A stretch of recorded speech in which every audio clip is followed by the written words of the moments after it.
Hello everyone. Last class में हम लोगों ने इन्वायरमेंटल कन्वेंशंस में कुछ इंपॉर्टेंट कन्वेंशन और प्रोटोकॉल्स देखे थे, जैसे Stockholm convention, Kyoto protocol, CBD और यूएन सीसीडी। ठीक है, इसी सीरीज़ को आगे बढ़ाते हुए हम लोग कुछ और इसमें इंपॉर्टेंट कन्वेंशंस और प्रोटोकॉल्स को पढ़ते हैं। जैसे कि अभी साइट्स देखना है, Vienna convention, Montreal protocol, Bonn convention, Basel convention, Rotterdam convention, Minamata convention and Paris agreement. ठीक है, और इसके बाद हम लोग कुछ फंड्स के बारे में भी देखेंगे और रेड प्लस। ठीक है, तो ये हमारा टॉपिक है जिसको हमें कवर करना है। ठीक है, तो पहले हम लोग स्टार्ट करने वाले हैं साइट से। साइट है is convention on international trade in endangered species of wild flora and fauna. तो यहाँ पे बात हो रही है बायोडाइवर्सिटी की, जहाँ पे हमें फ्लोरा और फौना मतलब एनिमल्स और जो प्लांट्स बेस्ड कुछ स्पीशीज़ हैं, इंपॉर्टेंट स्पीशीज़, उनको प्रोटेक्ट करने का यहाँ पे कन्वेंशन है। इसी कन्वेंशन को हम लोग साइट्स के नाम से जानते हैं और ये 1973 में ये कन्वेंशन शुरू हुआ था। इसी को हम लोग वाशिंगटन कन्वेंशन भी कहते हैं, तो ये भी याद रखिएगा क्योंकि ये एग्ज़ाम में डायरेक्टली इस नाम से पूछा जा सकता है। ठीक है, तो इसमें हमें इसमें जितने भी फ्लोरा और फौना है इनको 3 अलग अलग लिस्ट में रख दिया गया है। ठीक है, तो इसमें आप देख सकते हैं जैसे कि कुछ 3600 स्पीशीज़ हैं ऑफ एनिमल्स एंड प्लांट्स, जिनको इस पूरे साइट्स के एक प्रोटेक्शन लिस्ट में रखा गया है। और इसमें आप देख सकते हैं ये जो अपेंडिक्स 1 है, इसमें 15% animal species and 85% plant species रखे गए हैं। अपेंडिक्स 2 में 97% ऑफ द टोटल है, लाइक इसमें जो है 65% एनिमल है, 35% प्लांट स्पीशीज़ हैं। और अपेंडिक्स 3 है जिसमें 95% एनिमल है और 5% प्लांट स्पीशीज़ रखे गए हैं। ठीक है, तो इसमें अगर आप देखेंगे तो जो अपेंडिक्स 1 है, अपेंडिक्स 1 में आपको स्पीशीज़ जो हैं ये थ्रेटेंड विथ एक्सटिंक्शन है, मतलब ये स्पीशीज़ जो हैं ये ऑलमोस्ट एक्सटिंक्ट होने वाली हैं, तो वैसे स्पीशीज़ को इसमें रखा गया है। तो ऑब्वियसली अगर जो ये स्पीशीज़ एक्सटिंक्ट होने वाली हैं तो इनको ज़्यादा प्रोटेक्शन की रिक्वायरमेंट है, इसलिए इनको अपेंडिक्स 1 में रखा गया है और इसलिए इसका जो कमर्शियल ट्रेड है वो प्रोहिबिटेड है। ठीक है, अपेंडिक्स 2 में जो है स्पीशीज़ ये हैं जो नेसेसरली थ्रेटेंड तो नहीं है विद एक्सटिंक्शन, बट इनके लिए भी कुछ रूल्स एंड रेगुलेशंस है ताकि इनको कंजर्वेशन मिल सके। इसमें भी आप देखेंगे तो इंटरनेशनल कमर्शियल ट्रेड जो है अलाउड है बट कंट्रोल अलाउड है। ठीक है, अगर आप अपेंडिक्स 3 में देखेंगे तो इसमें भी स्पीशीज़ जो हैं subjected to regulation within the jurisdiction of the party, मतलब उसमें भी आपको कंजर्वेशन करना है बट इतने स्ट्रिक्ट मेजर्स नहीं हैं। ठीक है, तो इस तरह से ये लीगली बाइंडिंग भी है और इसमें इंडिया मेंबर भी है। ठीक, तो इंडिया मेंबर है तो इसके लिए उसके ऊपर भी ये बाइंडिंग हो जाता है। तो इस साइट्स का कन्वेंशन आपको याद रखना पड़ेगा, ये इंडेंजर्ड स्पीशीज़ के लिए है। ठीक, तो यहाँ पे साइट्स का ये पूरा चीज़ें हैं। इसके बाद जो है नेक्स्ट है वो है बॉन कन्वेंशन। बॉन कन्वेंशन जो है 1979 में आया था। बॉन कन्वेंशन को एक चीज़ और भी कहते हैं जिसमें इसका नाम है कन्वेंशन ऑन माइग्रेटरी स्पीशीज़, यानी CMS भी इसको कहते हैं, CMS, तो इस नाम से भी आ सकता है। तो इसमें बेसिकली नाम से जैसे पता चल रहा है कि ये जो माइग्रेटरी स्पीशीज़ हैं, जैसे कुछ बर्ड्स हैं जो कि कई बाहर से, रशिया से और इस सब से जगह से इंडिया में आती हैं और यहाँ पे माइग्रेट करके फिर वो कहीं और भी जाते हैं, तो इन स्पीशीज़ को कंजर्व करने के लिए ये कन्वेंशन स्टार्ट हुआ था। ठीक है, तो यहाँ पे देखिए लिख सकते हैं, लिखा है aims to conserve migratory species within their migratory range. ठीक है, तो ये माइग्रेटरी रेंज क्या है, अगर आपने इसके बारे में सुना होगा तो पूरे वर्ल्ड में बहुत सारे अलग अलग फ्लाई वेज़ हैं। ठीक है, फ्लाई वेज़ जैसे कि पैसिफिक अमेरिका है, Atlantic American flyway, Mississippi, East Asian Australian flyway, Central Asian flyway, West Asian flyway. ठीक है, ईस्टर्न अटलांटिक फ्लाईवे। तो ये जो आप यहाँ पे रूट, ये जो आप यहाँ पे लाइंस देख रहे हैं, ये एक्चुअली में रूट है, ये इन स्पीशीज़ का माइग्रेशन रूट है। जैसे कि अगर आप इसमें देखें तो ये जो ब्लू वाला है, तो ये पूरे ब्लू वाला ये इस टाइप से ये पूरा एक रूट बनता है जिसमें जो स्पीशीज़ हैं इस पूरे रूट में वो मूव करते हैं कंट्री टू कंट्री। ठीक है, तो ये स्पेशली सिर्फ इनके लिए ही है और इसको जो है ये United Nations Environment Protection Programme, मतलब ये UNEP के अंडर में ही है। तो ये चीज़ आपको इसमें याद रखना पड़ेगा। ठीक है, इसमें आपको एक चीज़ और याद रखना है कि CMS का जो COP13 हुआ था वो एक्चुअली 2020 में हुआ था और वो गांधीनगर इंडिया में हुआ था। ठीक है, तो इस तरह से भी पूछा जा सकता है कि किस नंबर का कॉप, मतलब कॉन्फ्रेंस ऑफ पार्टीज़ किस नंबर का था जो कि इंडिया में हुआ था या फिर COP13 का आप पूछ सकता है कि किस कंट्री में हुआ था और किस ईयर में हुआ था, तो इस तरह भी आपको याद रखना पड़ेगा। इसमें यहाँ पे आप देख सकते हैं एक स्पीशीज़ है जिसको हम लोग बोलते हैं वल्चर। ठीक है, तो वल्चर की स्पीशीज़ को प्रोटेक्ट करने के लिए ये पूरा कन्वेंशन था। इंडिया में 9 पूरे वर्ल्ड में 9 कल्चर के स्पीशीज़ हैं, वल्चर के स्पीशीज़ हैं, जिसमें से 3 क्रिटिकली इंडेंजर्ड है। ठीक है, क्रिटिकली इंडेंजर्ड है, तो ये चीज़ भी आपको पता होना चाहिए। तो इस तरह से ये पूरा कॉप का है। अगला वाला जो कॉप होने वाला है COP14, ये अब फरवरी में हुआ था इस साल, और ये 2024 में देखिए इस साल हुआ है, और ये समरकंड में हुआ है COP14। ठीक है, तो ये भी आपको पता होना चाहिए, ये करंट का पार्ट है। और इसमें जो इसका जो लोगो था वो था ये स्नो लेपर्ड।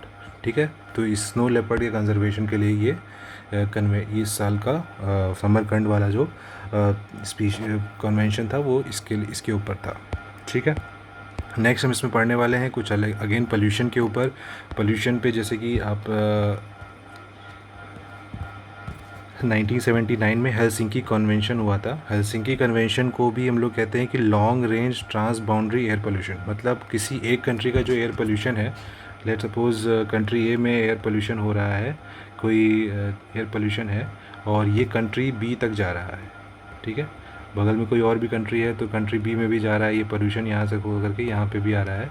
तो इस केस में क्या करना पड़ेगा, इस केस में फिर कैसे प्रोटेक्शन करेंगे, कौन किसके ज़िम्मेदारी होगी कि एयर पोल्यूशन को कंट्रोल कर सके। ठीक है, तो ये कंट्री ए है, ये कंट्री बी, अगर यहाँ का पोल्यूशन इधर भी आ रहा है तो इस तरह से ये जो इसी को कहते हैं हम लोग long range transboundary air pollution. ठीक है, तो इसमें हम लोगों ने अलग अलग कन्वेंशन में अलग अलग पोल्यूटेंट्स को स्टॉप करने का या रिड्यूस करने का हम लोगों ने इसमें वो रखा था, एम रखा था। तो आप जैसे देख सकते हैं जो हेलसिंकी कन्वेंशन था ये बेसिकली सल्फ़र के एमिशन के लिए था। ठीक है, आपको बस इतना ही पता होना चाहिए कि सल्फ़र के एमिशन के लिए हेलसिंकी कन्वेंशन बना था 1979 में। इसी तरह सोफिया प्रोटोकॉल आया था 1989 में। ये नाइट्रोस ऑक्साइड्स के जो भी वेरिएंट हैं उनको, उन गैसेस को रोकने के लिए ये था। ठीक है, इसी तरह से 1991 में जिनीवा प्रोटोकॉल आया, ये VOCs यानी वॉलेटाइल ऑर्गेनिक कंपाउंड्स इनके ऊपर था, और इसमें इंडिया सिग्नेटरी नहीं है। ठीक है, तो ये भी आपको पता होना चाहिए। ठीक है, फिर इस तरह 1999 में गॉथनबर्ग प्रोटोकॉल आया था, और इसमें ग्राउंड ओजोन को कंट्रोल करने के लिए, उसको रिड्यूस करने के लिए, ओजोन को रोकने के लिए ये कन्वेंशन, ये प्रोटोकॉल बनाया गया था।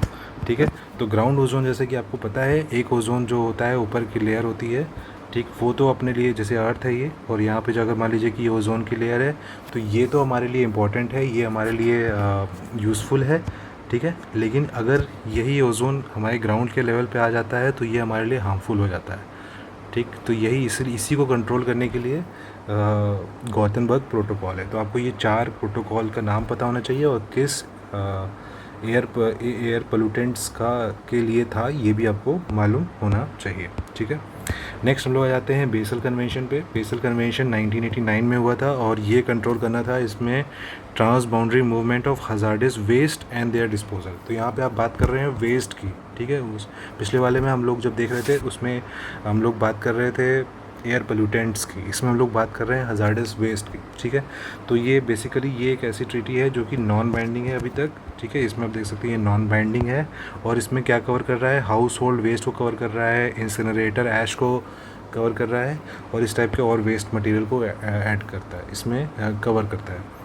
इसमें एक चीज़ आपको याद रखना है कि रेडियो एक्टिव वेस्ट जो कंट्रीज़ अपने न्यूक्लियर पावर प्लांट्स में यूज़ करते हैं, उससे जो वेस्ट निकलता है रेडियो एक्टिव वेस्ट, उसका बेसल कन्वेंशन में कोई भी कवरेज नहीं है। ठीक है, तो it does not cover the radioactive waste, और इंडिया इसका मेंबर है। ठीक है, और इसमें एक PIC करके एक चीज़ होती है जो कि मैं आपको बताऊंगा, इसको बोलते हैं हम लोग prior informed consent. Prior informed consent. ठीक, तो ये चीज़ मैं आपको अभी आगे बताने वाला हूँ। जब हम लोग रॉटरडैम देखेंगे तो मैंने यहाँ पे भी प्रायर इन्फॉर्म कंसेंट का कॉन्सेप्ट आता है, ये भी मैं आपको दोनों में बताऊँगा। ठीक है, तो ये था आपका बेसल कन्वेंशन 1989 में हुआ था, हजार्डस वेस्ट के लिए था और उसके डिस्पोजल के लिए था, और ये नॉन बाइंडिंग है, ये भी आपको पता होना चाहिए। और ये हाउस होल्ड वेस्ट, इंसिनेटर ऐश, इन सबको कवर करता है, इंडिया इसमें मेंबर है। ठीक, फिर 1998 में 1998 में रॉटरडैम कन्वेंशन होता है। ये किस लिए था? ये था on international trade off certain hazardous chemicals. तो यहाँ पे भी जो हम लोग कुछ केमिकल्स एक कंट्री से दूसरे कंट्री में ट्रांसपोर्ट करते हैं, एक्सपोर्ट इंपोर्ट करते हैं, तो उसको प्रोटेक्ट करने के लिए, उसका ह्यूमन हेल्थ के ऊपर कोई प्रभाव ना पड़े, उसको प्रोटेक्ट करने के लिए हम लोग उसकी, जब हम लोग एक कंट्री से दूसरे कंट्री में जाता है तो हो सकता है केमिकल लीक हो सकता है, और उस केमिकल को हैंडल करना बहुत ज़रूरी है। तो इसलिए रॉटरडैम कन्वेंशन रखा गया था और ये लीगली बाइंडिंग है। ठीक है, इसमें आप देख सकते हैं जो पेस्टिसाइड्स होते हैं, इंडस्ट्रियल केमिकल्स होते हैं, ये इसमें कवर होते हैं। और यहाँ पे भी एक प्रायर इन्फॉर्म्ड कंसेंट का एक कॉन्सेप्ट इसमें लगता है। प्रायर इन्फॉर्म्ड कंसेंट का मतलब यही है कि अगर एक कंट्री दूसरे कंट्री को भेज रहा है, कोई केमिकल भेज रहा है, तो उसको पहले एक कंसेंट लेना होगा उस कंट्री से। ठीक है, देखिए यहाँ पे लिखा हुआ है the PIC procedure does not provide for global ban, मतलब बैन नहीं करता या रेस्ट्रिक्ट नहीं करता on chemicals. Instead it requires exporters to obtain the prior informed consent of the countries to which they wish to export before proceeding with the trade. ठीक है, जैसे अगर कंट्री ए से कंट्री बी में जाना है तो आपको पहले कंट्री बी से पूछना पड़ेगा, उनसे कंसेंट लेनी पड़ेगी, तब जा कर के आप इन केमिकल्स का ट्रेड कर पाएंगे। ठीक है, और इसमें आपको लेबल भी करना पड़ेगा, मतलब कोई पोटेंशियल अगर हेल्थ हज़ार्ड है उसके ऊपर या इन्वायरमेंटल इम्पैक्ट है उस पर्टिकुलर केमिकल से, तो वो आपको उस पर लेबल भी करना पड़ेगा। इसी को बोलते हैं प्रायर इन्फॉर्म कंसेंट। और ये रॉटरडैम और बेसल कन्वेंशन दोनों में ये कॉन्सेप्ट लागू होता है। ठीक है,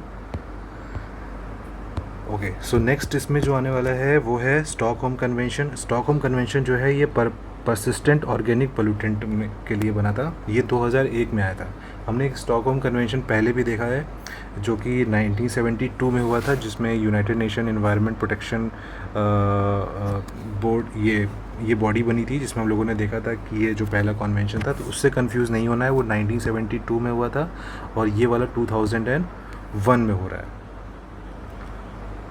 ठीक है, और ये इसका मोटो अलग है, इसका जो ऑब्जेक्टिव है वो अलग है। ठीक, तो इसमें हम देखने वाले हैं जो परसिस्टेंट ऑर्गेनिक पोल्यूटेंट्स होते हैं, ये भी ऑर्गेनिक मतलब एयर पोल्यूशन में ही इसमें हेल्प करते हैं। तो इसमें ये भी लीगली बाइंडिंग है। POPs का मतलब होता है जो hazardous carbon compound based chemical compounds होते हैं। ठीक है, तो कार्बन बेस्ड केमिकल कंपाउंड्स को हम लोग POPs कहते हैं। जैसे कि आपने सुना होगा DDT या एंडोसल्फान या ऑल्ड्रिन या प्रोफैक्स सुपर, यानी वो केमिकल्स भी होते हैं जो कि आप खेतों में देखते होंगे पेस्टिसाइड्स के यूज़ करते हैं। ठीक है, तो जैसे कि यहाँ पे आप देख सकते हो डायग्राम में भी बना हुआ है कि जो लॉन्ग रेंज ट्रांसपोर्ट होता है किसी एक कंट्री से दूसरी कंट्री में, फिर वो परसिस्टेंटली हो जाते हैं इन्वायरमेंट में, वो एज अ POP की तरह काम करते हैं। जैसे कि अगर आपने यहाँ से पोल्यूशन हुआ, एक सेकेंड, ओके, सो अगर यहाँ से देख रहे हैं पोल्यूशन हो रहा है तो ये पूरे इन्वायरमेंट में हो गया है और पोल्यूटेंट फैल गए हैं और परसिस्टेंट हो गए, मतलब एनवायरनमेंट में रह गए हैं, इन्हीं को बोलते हैं POPs। ठीक है, ये धीरे धीरे बायो मैग्नीफाई होते हैं और बायो एक्यूमुलेट होते हैं। अगर आपने ये कॉन्सेप्ट आपको पता होने चाहिए। अगर आपको एनवायरनमेंट के लिए प्रिपेयर होना है तो आपको बायो मैग्नीफिकेशन, बायो एक्यूमुलेशन पता होना चाहिए। अगर आपको इसके ऊपर भी वीडियोस चाहिए, कुछ बेसिक कॉन्सेप्ट के ऊपर भी वीडियोस चाहिए, तो आप मुझे ज़रूर बताइएगा, तो मैं इस बेसिक कॉन्सेप्ट्स को भी आपको क्लियर करा दूँगा और आपका एनवायरनमेंट पूरी तरह से कवर कर दूँगा मैं।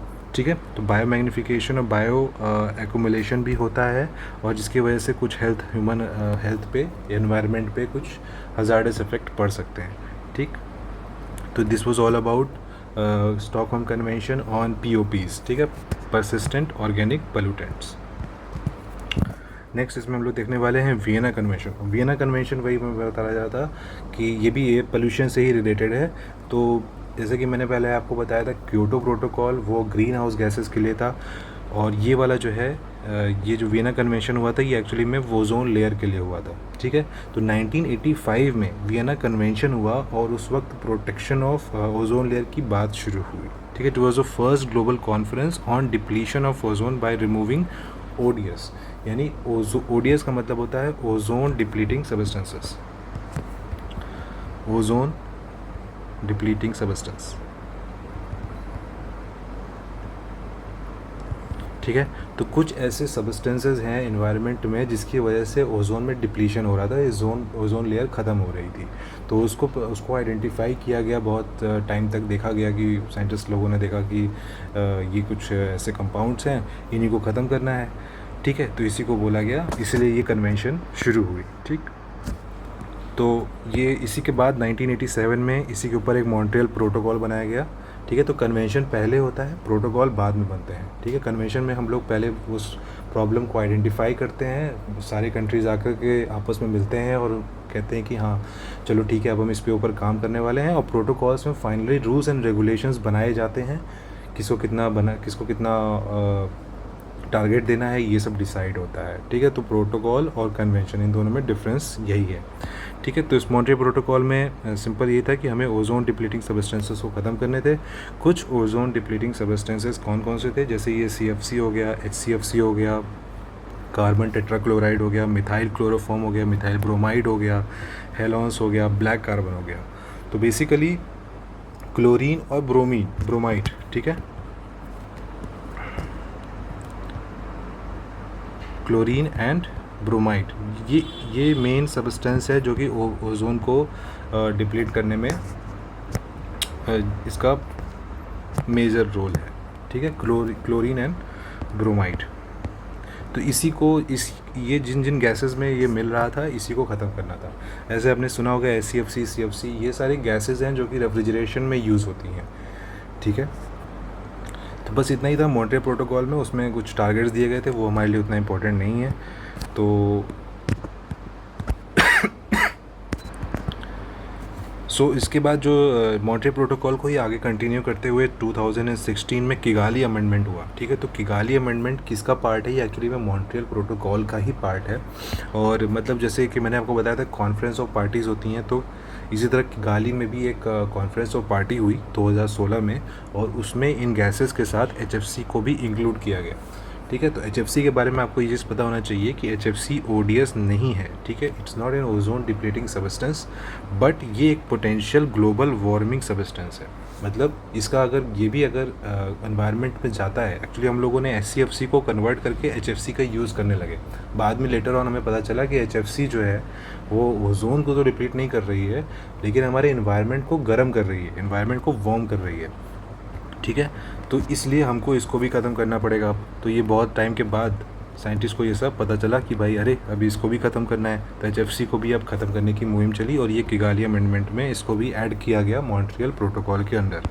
ठीक है, तो इसमें भी जो बेसिकली एम बना था वो बना था कि आपको 85% कम करना है of their base line by 2045। ठीक है, और इसको इम्प्लीमेंट करना है बाई 2019। इसमें भी 3 ग्रुप्स बनाए गए। ठीक है, एक मेजर कंट्री, एक एडवांस कंट्रीज़, एक मतलब हर कंट्रीज़ के accordingly, developing countries, transition countries and developed countries. ठीक है, इसमें इंडिया का जो मेजर था, जो एक वो था कि कट 15% बाई 2025 लेवल्स, यानी 2025 का के टाइम पे देखा जाएगा कि कितना परसेंट है, और उसका 15% हमें कट करना है बाई 2047। ठीक है, तो ये इंडिया का टारगेट बना था। ठीक, तो आप यहाँ पे जैसे देख सकते हैं कि 197 पार्टीज़ थी इसमें, और ये किगाली रवांडा में ये हुआ था। इसमें क्या एग्री हुआ था कि अमेंडमेंट करना है टू इंक्लूड HFC, यानी इसमें HFC को इंक्लूड करना है, फेज डाउन करना है अंडर द मॉन्ट्रियल प्रोटोकॉल। ठीक है, मॉन्ट्रियल प्रोटोकॉल जो होता है वो लीगली बाइंडिंग होता है। ठीक है, 2019 से ये फोर्स में आया है, और इसमें भी 3 कैटेगरी ऑफ कंट्रीज़ को रखा गया है with different schedules and time tables for their reduction. ठीक है, जैसे आप देख सकते हो जो फर्स्ट कैटेगरी है उसमें US, Japan, western European Nations ये आ जाते हैं। सेकेंड जो कंट्रीज़ हैं उसमें चाइना, साउथ अफ्रीका, ब्राज़ील ये आ जाते हैं। थर्ड जो उसमें कैटेगरी है उसमें इंडिया, ईरान, पाकिस्तान ये कंट्रीज़ आ जाते हैं।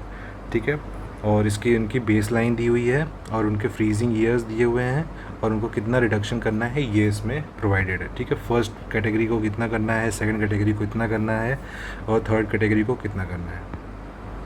ओके, सो ये चीज़ है। फ्रीजिंग ईयर इज़ द, देखिए फ्रीजिंग ईयर क्या लिखा हुआ है, is the year when use of HFCs will peak before being rapidly scaled down and finally phased out all together. मतलब इस ईयर तक हमें, जैसे 2028 तक हमें अपना HFC का यूज़ पीक पे लाना है, मतलब सबसे ज़्यादा यूज़ करके उसको धीरे धीरे फिर स्लोली रैपिडली उसको स्केल डाउन करना है और फाइनली उसको ख़त्म कर देना है। ठीक है, तो यही चीज़ है कि फ्रीजिंग ईयर क्या होता है। ठीक है, तो हमारा जो फ्रीजिंग ईयर है वो 2028 है। आई थिंक मैंने यहाँ पे कुछ, हाँ, 2025 नहीं 2028 है। ठीक है, 2028 है और इसको हमें 85% कम करना है बाई 2047। ओके, मैंने यहाँ पे ओके 85% है। ठीक, तो ये चीज़ था। Base line years are the years for which the average production consumption quantity of FCFC taken as the upper limit, so it serves as a level. So ये बेस लाइन ईयर जो है यही चीज़ है कि हमें किस ईयर तक, तो किस ईयर तक हमें इसको शुरू करना है और किस ईयर तक इसको हमें फाइनली फ्रीज़ करके इसको स्केल डाउन कर देना है। ठीक है, तो ये था पूरा आपका किगाली अमेंडमेंट जो 2016 में हुआ था और ये मॉन्ट्रियल प्रोटोकॉल का ही पार्ट है। ठीक है, इसके बाद जो आता है हम लोग पेरिस एग्रीमेंट में।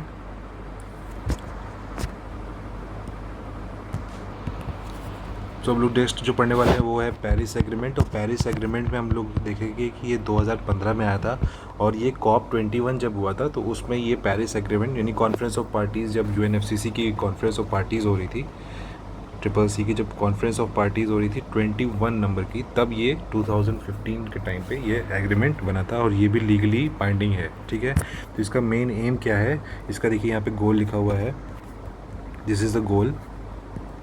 गोल में क्या है कि हमें जो ग्लोबल टेम्परेचर है, ग्लोबल टेम्परेचर मतलब पूरे वर्ल्ड का जो टेम्परेचर है उसको हमें 1.5 डिग्री तक उसको एज अ लिमिट बना के रखना है।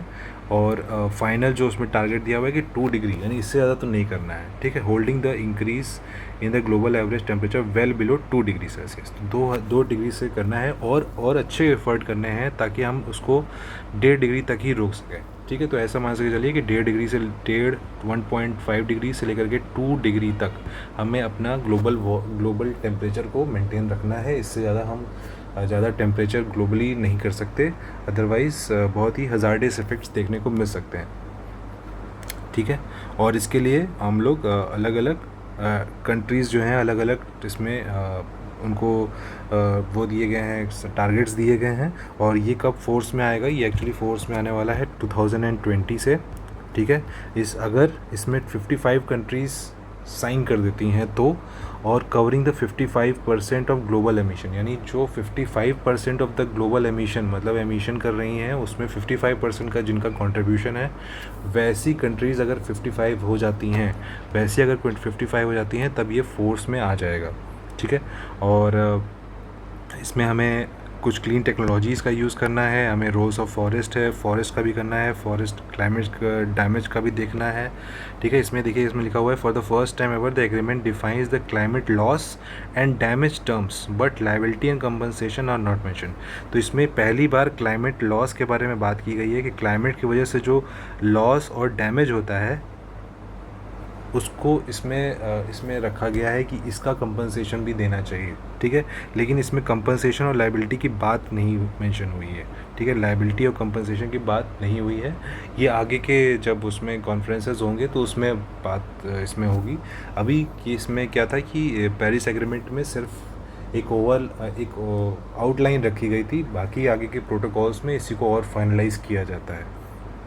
ठीक है, और इसमें फाइनेंसिंग का भी था, इसमें $100 बिलियन हमें बिलियन डॉलर्स का हमें एक फ़ंड बनाना था जो कि बाय 2020 तक इसको बना लेना था। ठीक है, और इसमें देखिए 196 कंट्रीज़ ने इसमें पार्टिसिपेट किया है। ठीक है, तो इसी के अंदर में इससे बताया कि फ़ंड बनाना है, तो ये जो फ़ंड का नाम है CBIT, आपको इसको नाम याद रखना पड़ेगा। अच्छा, इसमें एक चीज़ और था, क्या बोलते हैं, किगाली अमेंडमेंट में जो फ़ंड है इसका फ़ंड का नाम है मल्टीलेटरल फ़ंड। तो अगर आपको ये क्वेश्चन आता है कि मल्टीलेटरल फ़ंड किससे रिलेटेड है, तो आपको बताना पड़ेगा किगाली यानी मॉन्ट्रियल प्रोटोकॉल से रिलेटेड है। ठीक है, और इसमें पेरिस एग्रीमेंट में जो फ़ंड है इसका नाम है capacity building initiative for transparency fund, CBIT fund. और इसी फ़ंड में $100 बिलियन का फ़ंड बनाना है जो कि सेटअप करने वाला है कौन, GCF एक बॉडी है, ग्लोबल क्लाइमेट फंड। ठीक है, इसके बारे में हम लोग आगे पढ़ेंगे GCF क्या होता है। ठीक, तो ये GCF इसको मेंटेन करेगा। ठीक, इसमें जो एक टर्म है कॉमन बट डिफरेंशिएटेड रिस्पॉन्सिबिलिटीज़ का, कॉमन बट डिफरेंशिएटेड रिस्पॉन्सिबिलिटीज़ एक टर्म है जो आपको पता होना चाहिए क्या होता है। मतलब हमारी जो रिस्पॉन्सिबिलिटीज़ हैं ओवरऑल हमें क्लाइमेट को कंजर्व करना है, हमें ग्लोबल वार्मिंग को कम करना है, ये हमारी कॉमन रिस्पॉन्सिबिलिटी है। लेकिन हम टारगेट्स अलग अलग रखेंगे, डिपेंड्स अपॉन कौन कितना डेवलपमेंट फेज़ में पहुंच गया है। जो ज़्यादा डेवलप्ड हो चुके हैं उनके टारगेट्स बहुत स्ट्रिंजेंट होंगे, उनके टारगेट्स स्ट्रिक्ट होंगे, और जो अभी डेवलपिंग उसमें हैं उनके टारगेट्स धीरे धीरे बढ़ाए जाएंगे। ठीक है, तो इसी को बोला जाता है common but differentiated responsibilities, CBDR short में आप इसको याद रख सकते हैं, CBDR। तो इसको आपको पता होना चाहिए। नेक्स्ट, इसमें कंट्रीज़ को खुद ही बोल दिया गया था कि आप अपने टारगेट्स खुद इसमें बताओ कि क्या करने वाले हैं। तो इंडिया का टारगेट क्या था, उसी को बोलते हैं हम लोग इंटेंडेड टारगेट्स। ठीक है, INDC इसे कहते हैं, इंटेंडेड नेशनली डिटरमाइंड कंट्रीब्यूशन। ठीक है, तो ये चीज़ इसका फुल फॉर्म होता है, मैं यहाँ पे लिख देता हूँ, इंटेंडेड नेशनली डिटरमाइंड कंट्रीब्यूशन। ठीक है, तो ये INDC का फुल फॉर्म है। तो इसमें ही कहा गया कि कंट्रीज़ को अपने जो टारगेट्स हैं वो खुद बनाइए अपनी कैपेसिटी के हिसाब से कि आप कितना कम कर सकते हैं।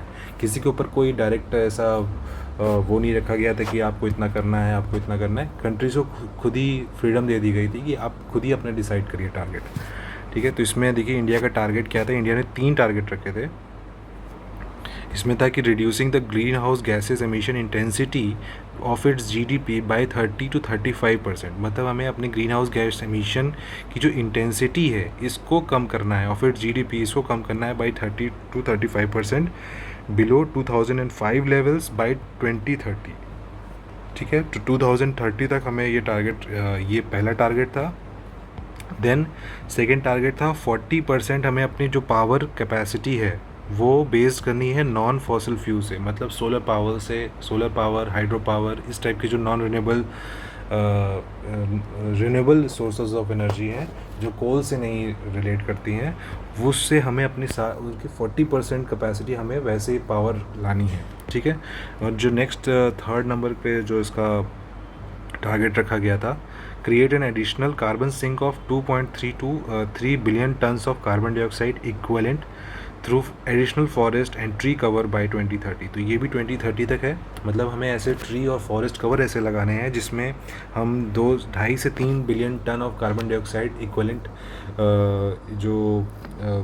एक कार्बन सिंक क्रिएट कर सकें। ठीक है, तो ये 3 हैं, और इसमें हम लोग यही हमारे टारगेट्स थे जो कि 2030 तक हमें बनाए थे। ठीक है, तो आपको ये तीनों टारगेट्स पता होना चाहिए कि हमने क्या किया। ठीक है, तो COP26 जब हुआ था, ठीक है, अभी रिसेंटली ये तो COP21 की बात हो गई। ठीक है, इसके बाद हर साल हर साल कॉन्फ्रेंस ऑफ पार्टीज़ हुई। तो COP26 में अपने प्रधानमंत्री जी नरेंद्र मोदी जी ने COP26 में एक पंच मित्र नाम का एक कॉन्सेप्ट इसमें लेके आए थे। ये ग्लासगो में हुआ था, और इसमें इन्होंने कुछ नए टारगेट्स इसमें रखे थे। ये टारगेट था कि हमें नॉन फॉसिल एनर्जी कैपेसिटी को रखना है 500 गीगावाट्स बाय 2030। तो 2030 तक हमें अपने 500 गीगावाट्स का नॉन फॉसिल एनर्जी कैपेसिटी बनाना है। ठीक है, देन नेक्स्ट है fulfil 50% of energy requirements via renewable energy by 2030। तो हमें रिन्यूएबल एनर्जी से 50% ऑफ एनर्जी कैपेसिटी बनानी है। ठीक है, तो यहाँ पे आपने देखा था कि ये 40% था, अब यहाँ पे उन्होंने बढ़ा करके इसको 50% कर दिया है बाय 2030, और ये 2030 तक ही हमें करना है। ठीक है, और इसके बाद हमें रिड्यूस करना है 1 बिलियन कार्बन एमिशन बाय 2030, मतलब 1 बिलियन कार्बन एमिशन कम करना है 2030 तक। इसके बाद कार्बन इंटेंसिटी को हमें 45% कम करना है बाय 2030। तो यहाँ पे आपने देखा था जो carbon green house gas emission intensity वो हम लोग टारगेट रखे थे 33 से 35%, लेकिन यहाँ पे हम लोगों ने उसको 45% कर दिया है बाई 2030। और हमारा जो नेट ज़ीरो का टारगेट है ये है 2070 का, याद रखिएगा 2070। और ये अब सारे एग्जामिनेशंस का फेवरेट क्वेश्चन बन चुका है कि किस ईयर तक हमें अपना नेट ज़ीरो टारगेट करना है। अगेन, अगर आपको नेट ज़ीरो के बारे में नहीं पता, अगर आपको नेट ज़ीरो और इस सब कॉन्सेप्ट के बारे में नहीं पता, मुझे प्लीज़ कमेंट सेक्शन में ज़रूर बताइएगा। तो मैं सारे कॉन्सेप्ट के साथ आपके लिए एनवायरनमेंट की एक डिटेल्ड वीडियो बनाऊंगा, और ये सारे कॉन्सेप्ट इस टाइप पे क्लियर हो जाएंगे कि क्या होता है नेट ज़ीरो, ठीक है, तो डू लेट मी नो। सो जो नेक्स्ट कॉप जो होने वाला है, ये करंट का पार्ट है, करंट का न्यूज़ है कि जो नेक्स्ट कॉप 29 होने वाला है, जो रिसेंट अभी होने का, वो होगा बाकू, अज़रबैजान में एक जगह है, उसकी कैपिटल है बाकू, 2024 में ये होगा, ठीक है। तो आपको, आपका काम ये है कि आपको हर कॉन्फ्रेंस ऑफ पार्टीज़ से कुछ जो स्टिपुलेट्स होते हैं, जो उसकी न्यूज़ होती है, वो आपको कवर करते रहना है, उनको देखना है कि क्या इसमें बात हुई है, और कुछ इंपॉर्टेंट पॉइंट्स को हाईलाइट करके आपको याद करने हैं, ठीक है। ये सब चीज़ें आपको करंट का पार्ट होता है। तो आप बेसिक पहले पढ़ते हो, बेसिक से आप अपनी अंडरस्टैंडिंग बनाते हो, करंट से उसी अंडरस्टैंडिंग के ऊपर अपने नॉलेज को आगे बढ़ाते हैं, ठीक है। तो आपके लिए बेस बनाना बहुत ज़रूरी है, उसी के ऊपर आप फिर नेक्स्ट कोई चीज़ रख पाएंगे, नेक्स्ट अपने ईटे को रख पाएंगे, तभी आपकी बिल्डिंग बन पाएगी, ठीक है। तो आपका बेस बहुत स्ट्रॉन्ग होना चाहिए। तो अगर आपको अपने बेसिक्स क्लियर करने हैं इन्वायरमेंट रिलेटेड टर्म्स के बारे में, और जितने भी टॉपिक्स उसमें हैं, बायोडाइवर्सिटी, एयर पोल्यूशन, तो प्लीज़ मुझे कमेंट सेक्शन में बताइएगा, तो मैं आपके लिए एक वीडियो लेके आऊँगा। नेक्स्ट हम लोग पढ़ने वाले थे कुछ फंड्स के बारे में। तो जैसे मैंने बताया था, एक ग्रीन क्लाइमेट फ़ंड जो अभी बनाया हुआ था, जिसको इसको बनाया हुआ है, ये यूनाइटेड नेशन FCCC के अंडर में ये ग्रीन क्लाइमेट फ़ंड एक बॉडी बनाई गई है, ठीक है। और ये बॉडी क्या करती है, सारे जितने भी डेवलपमेंट प्रोजेक्ट्स होते हैं एनवायरनमेंट से रिलेटेड, उसको फंड करती है, ठीक है। तो इसमें वर्ल्ड बैंक क्या है, ये ट्रस्टी है, तो आपको याद रखना पड़ेगा, जो W लिखा है that is World Bank, and it is founded to assist developing countries in adaptation और मिटिगेशन, ठीक है, practices to counter climate change. तो जो क्लाइमेट चेंज हो रहा है, उसको काउंटर करने के लिए हमें अडेप्टेशन और मिटिगेशन प्रैक्टिसेस को करने के लिए डेवलपिंग कंट्रीज़ की हेल्प करता है ये। और इसको कब फॉर्म हुआ था, ये COP 16 यानी कॉन्फ्रेंस ऑफ पार्टी 16 जब हुई थी कैंकून में 2010 में ये हुई थी, तब इसको फॉर्म किया गया था। तो आपको ये डेट भी पता होना चाहिए। और इसका जो फंडिंग टारगेट है, वो है 100 बिलियन पर ईयर बाई 2020, ठीक है। और इंडिया की तरफ से नाबार्ड जो है, इसको डायरेक्ट एक्सेस एंटिटी बोला जाता है, कि जो नाबार्ड होगा वो सारे पैसे की लेन देन का काम करेगा इंडिया की तरफ से, ठीक है। तो आपको यही पता होना चाहिए, NABARD is a direct access entity for this fund from India. और ये पब्लिक और प्राइवेट सेक्टर दोनों को सपोर्ट करती है, ठीक है। ऐसा नहीं है कि सिर्फ पब्लिक यानी गवर्नमेंट की जो स्कीम्स हैं, गवर्नमेंट के जो प्लान्स हैं, सिर्फ उन्हीं को सपोर्ट नहीं करती, उन्हीं को फंड नहीं करती, ये प्राइवेट सेक्टर्स के भी कुछ फंड्स, उनके भी प्रोजेक्ट्स जो होते हैं, उनको भी सपोर्ट करती है। तो इससे भी क्वेश्चन बन सकता है, और ये क्वेश्चन आप एक्सपेक्ट कर सकते हो कि IAS के एग्ज़ाम्स में अगर ऐसे क्वेश्चन बन सकते हैं। अब स्टेट के PCS एग्ज़ाम में ऐसे क्वेश्चन नहीं बनेंगे मोस्टली, लेकिन आपको ये इन्फॉर्मेशन पता होना चाहिए। नेक्स्ट है GEF, इसे कहते हैं हम लोग ग्लोबल इन्वायरमेंट फैसिलिटी, ओके, एक सेकेंड। सो इसे हम लोग कहते हैं ग्लोबल इन्वायरमेंट फैसिलिटी, और ये सेटअप किया गया था 1991 में, ठीक है। ये 1991 में इसको फॉर्म किया गया था। ये एक इंडिपेंडेंट ऑपरेटिंग फाइनेंशियल ऑर्गेनाइजेशन है, ठीक है। ये इंडिपेंडेंट ऑर्गेनाइजेशन है, और ये भी अंडर वर्ल्ड बैंक के अंडर में ही है। और ये ये मतलब इसका जो गवर्नमेंट ग्लोबल इन्वायरमेंट फैसिलिटी है, ये पहले ही आ गया था, और ग्रीन क्लाइमेट फंड बाद में आया है, ठीक है। तो ये इंडिपेंडेंट ऑपरेटिंग फाइनेंशियल ऑर्गेनाइजेशन है वर्ल्ड बैंक के अंडर में। और इसमें 1992 में इसको फिर से रिस्ट्रक्चर किया गया, और इसको वर्ल्ड बैंक के बाहर ले आया गया, मतलब ये टोटली अब इंडिपेंडेंट बॉडी हो चुकी है, ठीक है। पहले वर्ल्ड बैंक को एज अ ट्रस्टी बनाया गया था, लेकिन बाद में इसको 92 में, अगले ही साल, इसको अलग एक टोटली इंडिपेंडेंट बॉडी बना दिया गया। And it serves as a financial mechanism, ठीक है, फाइनेंशियल मैकेनिज़्म फॉर CBD, मतलब जो यूनाइटेड नेशंस की जो CBD बॉडी है, यानी कन्वेंशन ऑन बायोलॉजिकल डाइवर्सिटीज़, उसको फंड करती है। यूनाइटेड नेशन FCCC के इनके प्रोजेक्ट्स को करती है, CCD को भी करती है, POP यानी परसिस्टेंट ऑर्गेनिक पोल्यूटेंट्स के कोई प्रोजेक्ट उनको करते हैं, और मीनामाटा कन्वेंशन के जो प्रोजेक्ट्स होते हैं उसको भी ये फंड करती है, ठीक है। तो आपको ये 5 याद रखने पड़ेंगे। ग्लोबल इन्वायरमेंट फैसिलिटी, यहाँ पे इतनी इन्फॉर्मेशन आपके लिए इनफ है, ठीक है। नेक्स्ट है रेड और रेड प्लस क्या है, एक मल्टीलेटरल बॉडी है, ठीक है। ये FAO और UNEP UNDP इन सब ने मिलकर के एक मल्टीलेटरल बॉडी बनाई है, ठीक है। इसकी ऑब्जेक्टिव क्या है, to mitigate the climate change through decrease in net emission of greenhouse gases. तो इसका भी ग्रीन हाउस गैसेस को ही इसको कम करना है इन डेवलपिंग कंट्रीज़, बट इसमें क्या करना है, आपको फॉरेस्ट के थ्रू करना है, फॉरेस्ट मैनेजमेंट करना है। रेड और रेड प्लस का दोनों का काम रिलेटेड है फॉरेस्ट से, ठीक है। आपको फॉरेस्ट लगाने हैं ताकि आप इन सारे ग्रीन हाउस गैसेस को कम कर सकें, ठीक है। तो इसमें एक कॉन्सेप्ट आता है red is means the reducing emissions from deforestation and forest degradation, ठीक है। और ये जो था इसको डिफ़ाइन किया गया था बाली एक्शन प्लान में, जो COP 13 में हुआ था, और ये 2007 में ये चीज़ हुआ था। तो आपको रेड के बारे में ये पता होना चाहिए।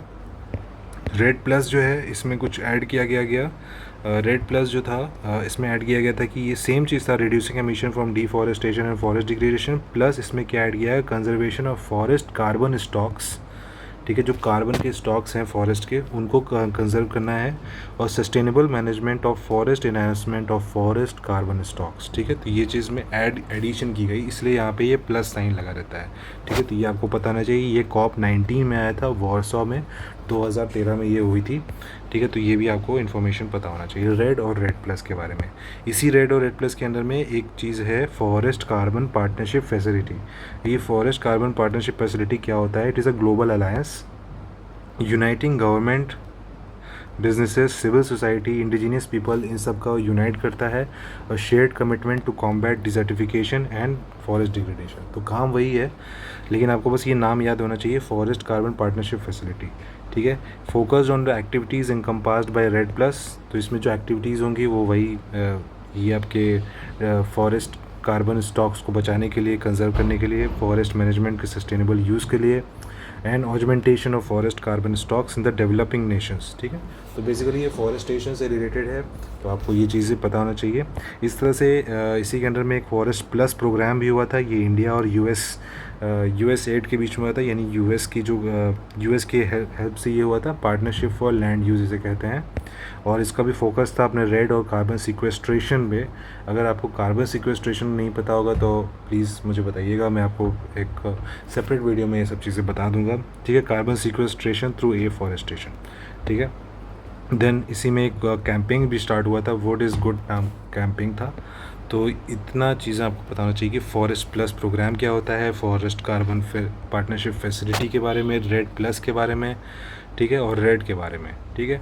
तो इतनी इन्फॉर्मेशन इम्पॉर्टेंट है। नेक्स्ट हम लोग लास्ट इसमें आ जाते हैं मिनामाटा कन्वेंशन में। मिनामाटा कन्वेंशन बेसिकली रखा गया था मरकरी के यूज़ को उसको कंट्रोल करने के लिए। मरकरी भी एक पोल्यूटेंट है, एयर पोल्यूटेंट है, और इसको भी कंट्रोल करना ज़रूरी था। तो इसके लिए भी ये मिनामाटा कन्वेंशन रखा गया था। मिनामाटा एक एक्चुअली में डिजीज़ होता है, जब आप मरकरी का यूज़ करते हैं, ओवर यूज़ होता है, तो उससे एक डिजीज़ हो जाता है मिनामाटा करके। और ये साइंस के क्वेश्चंस में भी ऐसा क्वेश्चंस बनता है, ठीक है। तो इसका जो पहला COP था वो जिनीवा में हुआ था। जिनीवा कहाँ पे है, स्विट्ज़रलैंड में है, और ये लीगली बाइंडिंग है। इसके ऑब्जेक्टिव्स को देख लेते हैं। रिड्यूस Hg इज़ मरकरी, तो ये आपको ये पता होना चाहिए। Hg जो है ये एक सिंबल है मरकरी का, तो इसको हमें रिड्यूस करना है। कहाँ से ये निकलता है, artisanal and small scale gold mining. तो जो गोल्ड माइनिंग करते हैं उसमें से मरकरी रिलीज़ होता है, तो उसको रिड्यूस करना है, उसे कम करना है। Then control mercury air emission from coal fired power plants. तो ये मैं आपको एक्चुअली मैं सोर्सेज बता रहा हूँ कि कौन कौन से सोर्सेज से मरकरी का एमिशन होता है, और इसी के ऊपर कंट्रोल करना है, ठीक है। तो कोल फायर्ड पावर प्लांट से आपको मरकरी का एमिशन होता है। देन हमें बैटरीज से, स्विचेस से, लाइट से, कॉस्मेटिक प्रोडक्ट्स में, और पेस्टिसाइड्स के यूज़ से भी मरकरी रिलीज़ होता है एनवायरनमेंट में। और कोई अगर नई माइंस हैं उसको भी बैन करना है, उसको ख़त्म करना है। तो टोटली हमारा जो मरकरी का जो पोल्यूशन है वो उसको रोकना है, ठीक है। तो ये कुछ इंपॉर्टेंट कन्वेंशंस थी जो कि इम्पॉर्टेंट है। इसके अलावा अगर आपने हमारे पुराने वीडियोस नहीं देखे हैं तो आप उसको भी ज़रूर देखिएगा, आपको बहुत हेल्प करेगा। जैसे कि यहाँ पे ज्योग्राफी थ्रू मैप्स है, यहाँ पे हमने इंडियन ज्योग्राफी के मैप्स के थ्रू अब समझाने की कोशिश की है। और ये सारे करंट अफेयर्स जो पिछले साल अगस्त से लेकर के अभी तक मई तक का पूरा इसमें पूरी लिस्ट है, ठीक है। तो इसको भी आप ज़रूर देखिएगा। और यूपी स्पेशल जो है इसको भी आप ज़रूर देखिएगा, इसमें भी पूरी इन्फॉर्मेशन है, ठीक है। तो ये यहीं पे मैं वीडियो को एंड करता हूँ। प्लीज़ अगर मुझे आई होप कि आपको ये पूरा वीडियो अच्छा लगा हो, और अगर आपको अच्छा लगा हो तो प्लीज़ चैनल को सब्सक्राइब कर दीजिएगा, और वीडियो को लाइक ज़रूर कर दीजिएगा, और इसको शेयर करिएगा ताकि और भी लोगों के पास ये वीडियोस पहुँच सके, और लोगों को भी ये इन्फॉर्मेशन ईजिली अवेलेबल हो सके। मिलते हैं आपको नेक्स्ट वीडियो में, तब तक के लिए जय हिंद।